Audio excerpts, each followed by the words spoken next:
My name is Stella, and I've always been the responsible one. Growing up in a modest suburban home with my younger sister Mia, I learned early on that life wasn't going to hand me anything on a silver platter. While Mia got the new clothes and the latest phone models, I wore hand-me-downs and worked part-time jobs through high school to buy my own things. I remember when we were teenagers, Mia crashed our dad's car while joyriding with friends.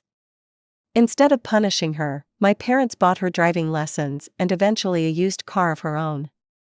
When I asked why I never got a car despite maintaining perfect grades and working 2 jobs, Dad just shrugged.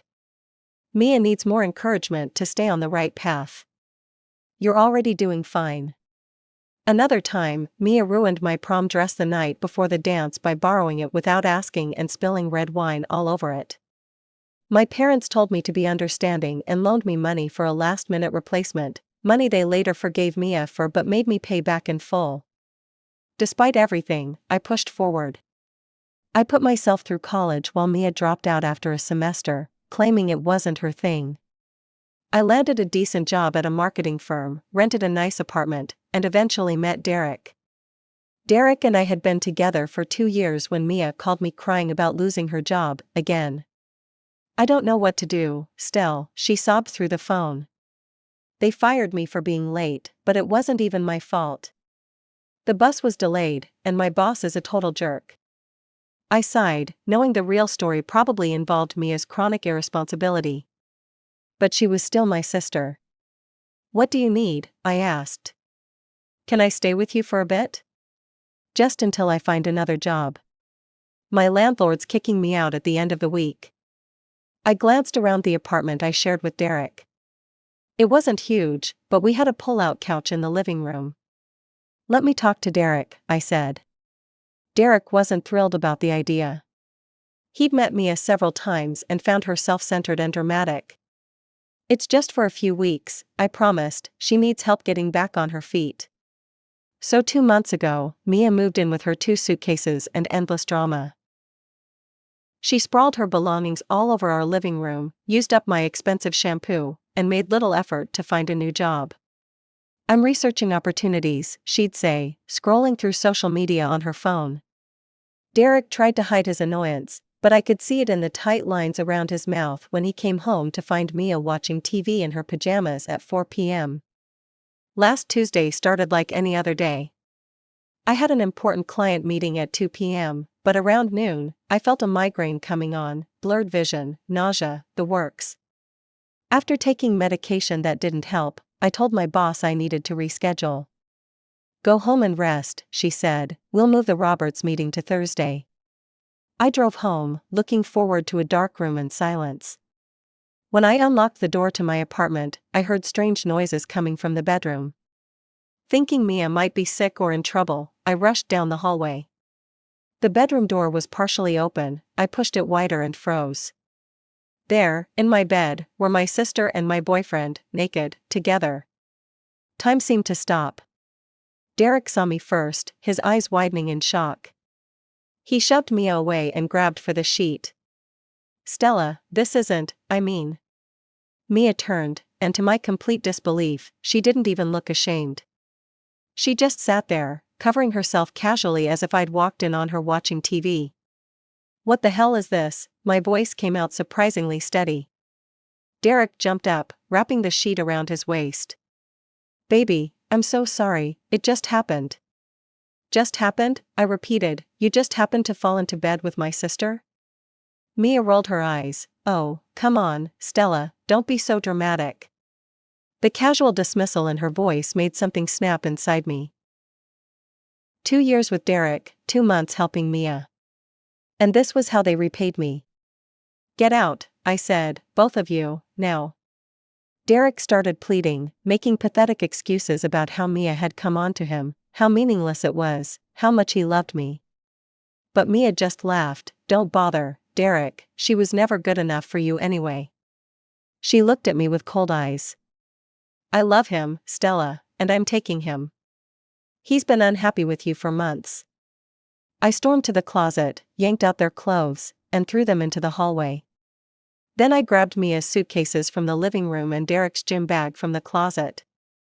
You have 5 minutes to pack and get out before I call the police, I said, my voice shaking with rage. They dressed hurriedly, stuffing belongings into their bags while I stood with my arms crossed, staring at the wall. When they finished, I followed them to the door. Stella, please, Derek tried one last time, we need to talk about this.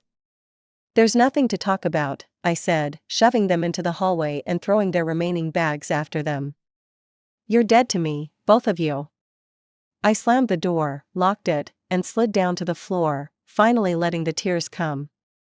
I spent that night crying until I had no tears left. My phone buzzed constantly with texts from Derek begging for forgiveness, but I deleted them all without reading. Around 9 p.m., my mother's name flashed on the screen. I hesitated before answering. Hello? What the hell is wrong with you? Mom's voice was shrill with anger. I pulled the phone away from my ear. Excuse me? How dare you throw your sister out on the street? She called me crying. Stella, she has nowhere to go. I couldn't believe what I was hearing. Mom, do you even know what happened? Mia was sleeping with Derek. I caught them in my bed. So what? These things happen. You had no right to kick her out of the apartment. She's your sister, for God's sake, she's in love with him, Stella.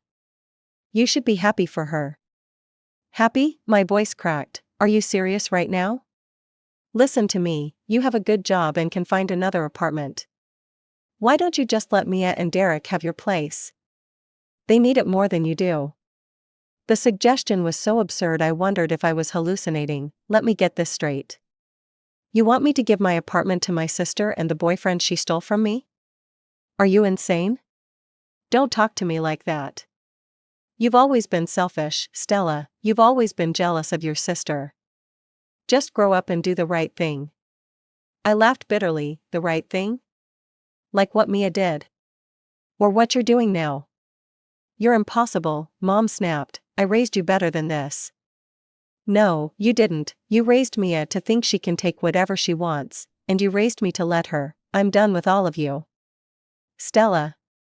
I hung up before she could say more and immediately blocked her number. Then I blocked Mia and Derek too. I'd spent my entire life being the responsible one, the understanding one, the one who sacrificed. Not anymore. Over the next few days, I learned from my cousin Emily that Mia and Derek had moved in with my parents. Apparently, they were the new golden couple, with my mother cooing over them at family dinners. Mia's going around telling everyone Derek's the love of her life, Emily told me over coffee. She's posting these sickening couple photos all over Instagram with captions like, "When you finally find your soulmate." It's disgusting. I don't care, I said, even though I did, it hurt like hell. But I threw myself into work. My boss, Alicia, noticed my renewed dedication. Whatever's fueling this productivity streak, I like it, she said one day. The Roberts campaign was brilliant, Stella. I'm recommending you for the senior marketing strategist position. The promotion came with a significant raise and my own office. I decided to celebrate with friends at Riverfront, a trendy bar downtown. My college friend Zach insisted on buying rounds for everyone. To Stella, marketing genius and all-around badass, he toasted, raising his glass. Several drinks later, our group had dwindled to just Zach and me. I'd known him since freshman year of college. He was my best male friend, the person I called when my car broke down or when I needed honest feedback on a presentation. He'd never liked Derek, calling him suspiciously perfect and too slick by half. I never told you this, I said, feeling loose from the alcohol, but you were right about Derek. Zach's expression softened. I'm sorry he hurt you, Stell, you deserve better. Something in the way he looked at me made my heart skip. We'd always had chemistry but had never crossed the line from friendship to something more. That night, the line blurred. I don't remember who suggested going back to his place, but I remember the butterflies in my stomach as we stumbled through his door, laughing. I remember the moment our laughter faded into something more intense. I remember the first kiss, tentative, then hungry. The next morning, I woke up in Zach's bed, momentarily confused, then mortified. Oh my God, I groaned, sitting up with the sheet clutched to my chest. What did we do? Zach handed me a cup of coffee, already dressed in sweatpants and a t-shirt. Nothing we need to regret, he said carefully, unless you do? I took a sip, buying time. I don't know, you're my best friend. I don't want to ruin that. He sat on the edge of the bed. Who says it has to be ruined? Maybe it could be better. I studied his face, the kind blue eyes, the slight worry crease between his brows. This was Zach, who'd held my hair back when I got sick at a frat party a decade ago. Zach, who drove 4 hours to help me move into my first apartment. Zach, who knew all my flaws and liked me anyway. Are you saying you want to date me? I asked. He smiled, a hint of nervousness in it. I'm saying I've wanted to date you since sophomore year, but the timing was never right. I thought about Derek's betrayal, about jumping into another relationship so soon. But this wasn't a rebound with a stranger, this was Zach. Maybe we could try, I said cautiously, but slowly. He nodded, I can do slow. He couldn't, as it turned out. Within weeks, we were officially a couple. To my surprise, his parents were thrilled. Finally, his mother exclaimed when he told them. She hugged me tight. We'd been waiting years for him to wise up and see what was right in front of him. His father clapped my shoulder. You're already family, Stella, now it's just official. It felt surreal having parents who actually supported me, who treated me like I mattered. Zach's family had always welcomed me, but now there was a new warmth in their acceptance. Meanwhile, Mia continued posting loved-up photos with Derek. I saw them when I occasionally checked social media, their smiling faces projected like a perfect couple. In the early days, each picture felt like a knife twisting in my gut. But as weeks passed and my relationship with Zach deepened, the pain dulled. 6 months later, Zach took me to the lighthouse at sunset, got down on one knee, and asked me to marry him. I said yes without hesitation. We planned our engagement party for 3 months later at Bellini's, an upscale Italian restaurant downtown. I sent invitations to all my close friends, Zach's family, and several relatives from my dad's side who'd always been kind to me. I deliberately didn't invite my parents or Mia. Some wounds were too deep to mend. The night of the party was perfect. Zach's mother Janet had helped arrange everything, from the soft lighting to the flowers that matched my engagement ring. For the first time in my life, I felt truly celebrated. The next morning, I was still riding the high of the celebration when my phone rang. I almost declined when I saw it was my mother. I recently unblocked her number, but something made me answer. What do you want, Mom? I said flatly. How could you? Her voice trembled with accusation. How could you have an engagement party and not invite your own family? I sighed, already exhausted by the conversation. I invited the family I wanted there. We're your parents, Stella.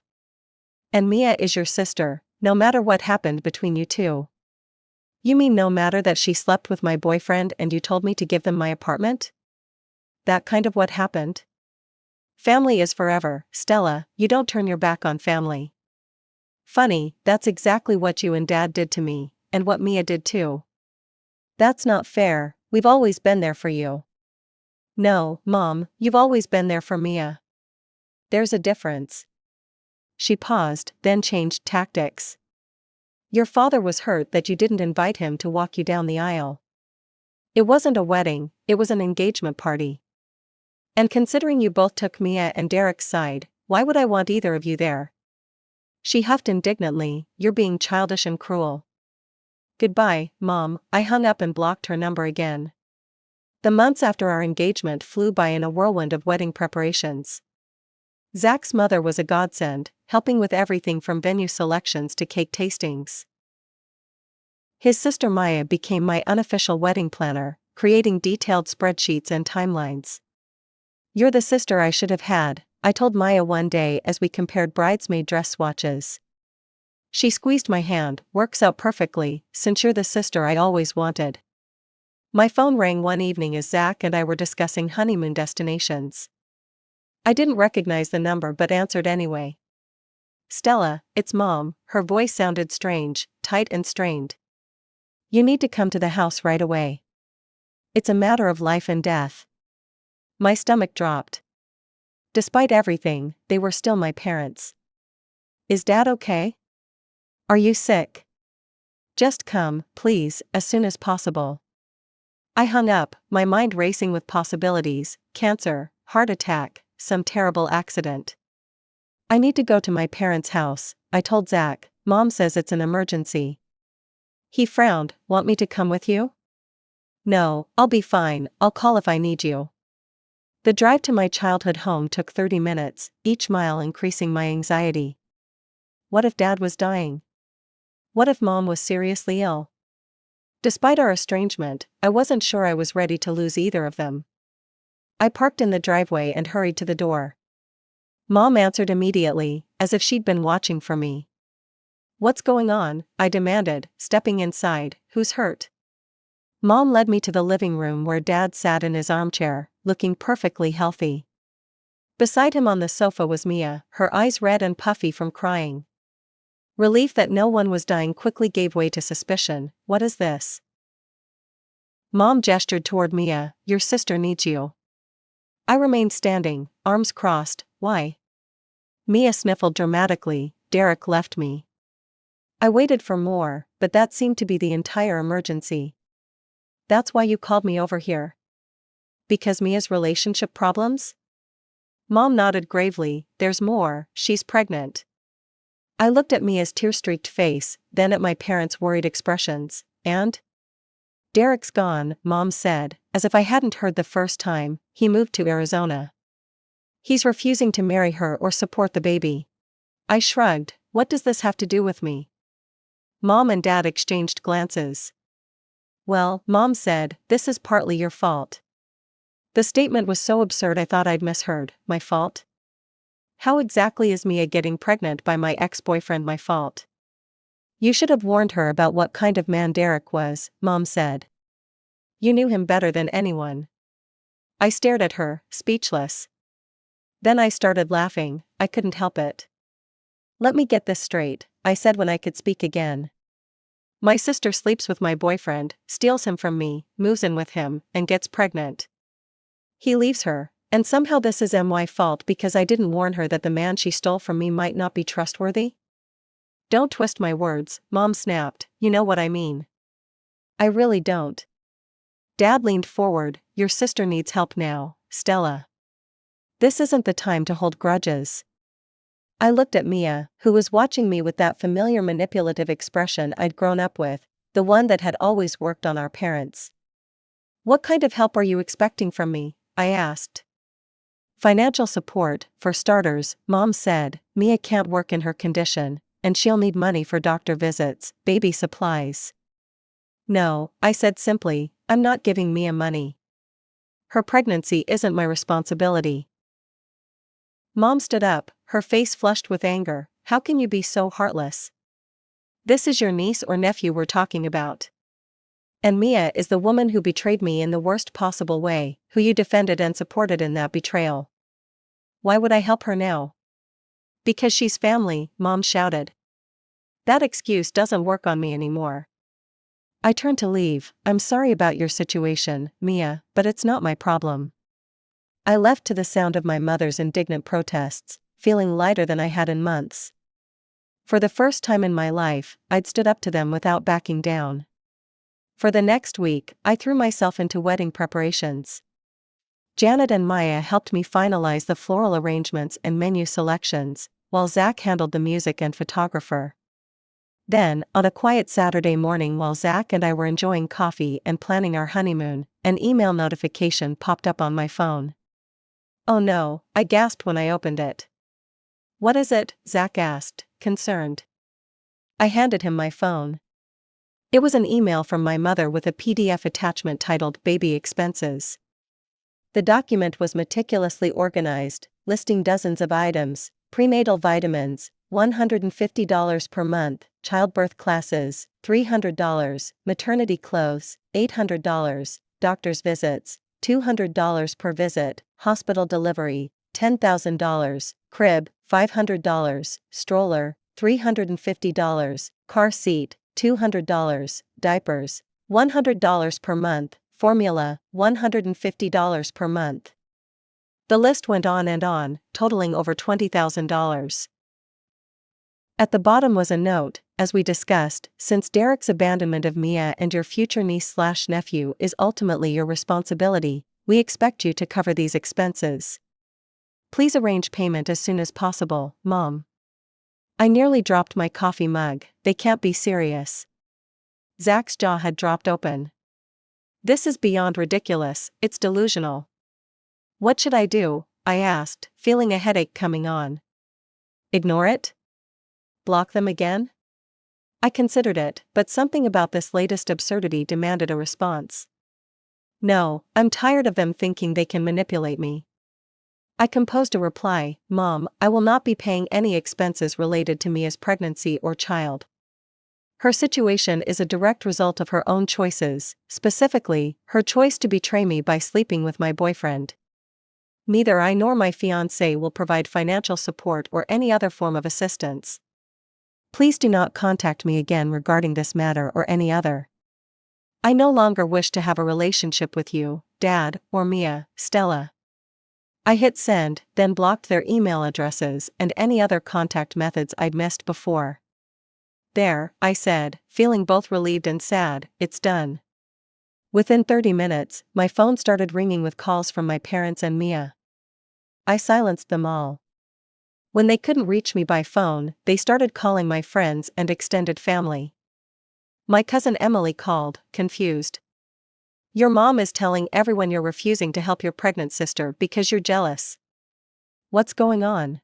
Similar calls came from other relatives and even old high school friends.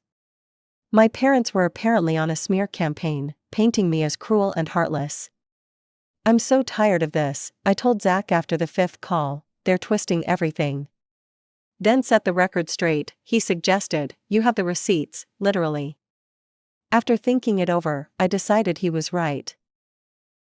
I posted a lengthy explanation on social media, detailing everything from Mia's betrayal to my parents' defense of her, culminating in their demand that I finance her pregnancy. I attached screenshots of the expense list as proof. The response was overwhelming. Friends and family members expressed shock at my parents' behavior. Even relatives who had initially believed their version reached out to apologize. I had no idea, my Aunt Susan wrote. Your mother made it sound like you abandoned Mia in her time of need. I should have known better. For about 2 weeks, things were quiet. The wedding was approaching, and I was immersed in final preparations. Then, on a Saturday afternoon, there was a loud knocking at our door. I peeked through the peephole and groaned, it's my parents. Zach came to stand beside me. Want me to get rid of them? No, I'll handle it, maybe we can finally end this. I opened the door to find my mother, father, and a visibly pregnant Mia standing in the hallway. Mom started shouting before I could speak. How dare you humiliate us online? Taking family matters public like that, we raised you better. I let her rant without interruption, watching as her face grew redder and her gestures more animated. Dad occasionally nodded in agreement, while Mia stood with one hand on her swollen belly, playing the victim perfectly. When Mom finally paused for breath, I spoke calmly. Are you finished? We're just getting started, Dad said. We're not leaving until you agree to help your sister. I laughed softly. That's not going to happen. You selfish, ungrateful, Mom started again. Stop, Zach stepped forward, his voice firm but controlled. You've said enough, and I won't let you bully her anymore. Bully her? Dad scoffed. We're her parents. Parents who've consistently favored one child and expected the other to sacrifice everything, Zach said.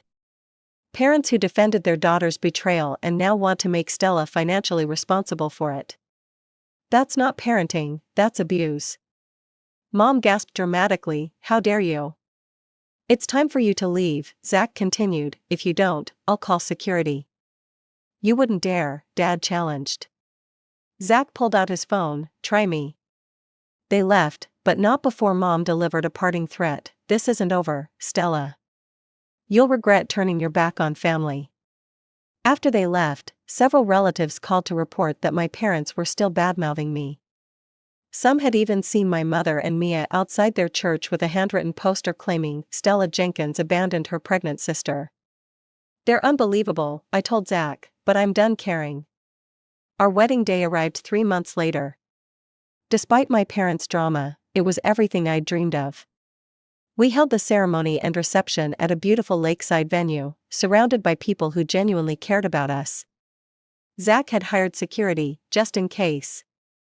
His foresight proved necessary when my parents and a very pregnant Mia tried to crash the reception, poster in hand. The security guards calmly but firmly turned them away. Your family's here, Maya told me, gesturing to the gathered guests. The real one. She was right. Looking around at the smiling faces of friends who'd become family and in-laws who treated me with more love than my own parents ever had, I felt complete. Zach and I left the next day for our honeymoon in Hawaii, 2 blissful weeks of sunshine and new beginnings. Months later, I heard through Emily that Mia had given birth to a boy. My parents were helping raise him, complaining constantly about their financial struggles and their heartless daughter who wouldn't help. But their words no longer hurt me. I had built a life with a man who respected and loved me, surrounded by people who supported us. I had broken free from the toxic patterns of my childhood and found happiness on my own terms.